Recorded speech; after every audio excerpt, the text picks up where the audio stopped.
na after akong kumain and pwede ko na nga kuhanin yung aking blood sugar at itest dito sa blood glucose meter na to. Mahaba ang video na to kasi ituturo ko sa inyo kung paano to gamitin. By the way, nabili ko nga po pala ito ng 300 plus lang, tapos meron na siyang kasamang 50 pieces ng lancet o yung pinakakarayom at 50 pieces nung kanyang glucose meter strips. Tapos ito yung pinaka-tester niya. So, kailangan nagpa-fasting ka talaga ng 8 hours para makuha mo yung accurate result. Pero pwede ka rin namang mag-test ng random test, which is pagkatapos mong kumain, 2 hours to 3 hours. Ipa-flash ko dito sa screen yung mga normal result para makita nyo.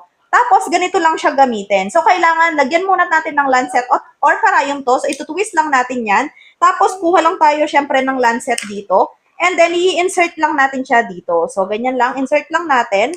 And then, after that, twist lang natin ng ganyan para maalis yung takip and lumitaw yung karayom. And then after that, ayan, sara na natin. Tapos maririnig nyo na mag-click siya. So kapag nag-click na, okay na siya. And then may makikita kayong numbers dito. Ayan yung numbers. So dito, nasa sa inyo kung anong gusto nyong number. Pero ako, I usually use 1 lang para hindi masyadong baon yung karayom at hindi gaanong masakit. Ito parang kagat lang talaga ng langgam. Tapos pag gagamitin mo na, kailangan mong hilain tong sa baba. Ayan, ready na to. And next na gagawin natin is kuhanin itong tester at lagyan siya ng blood glucose strips. So, ito yung mga strips natin. Kuha lang tayo ng isa. And make sure po pala nalinisan na yung mga kamay natin. Nag-alcohol tayo para nga po safe. Tapos, ganito yung pag-i-insert. Nakikita niyo yung stripes dyan. Nasa taas yan kasi dyan ilalagay yung pinakadugo. Tapos, i-insert mo lang siya dito. Once na-insert mo na nga po yan, hintayin mo lang. Tapos, pag may nakita kang parang blood drops dyan, ready na para mag-test. So ngayon, magte-test na tayo. Kailangan malinis nga po yung mga kamay natin and meron tayong nakahandang bulak. So ngayon, ite-test na natin. Meron kang pipindutin dito para lumabas yung karayom sa mga daliri natin. So ayan, pili ka na lang kung anong daliri. Tapos, ayan na, i-click mo lang to.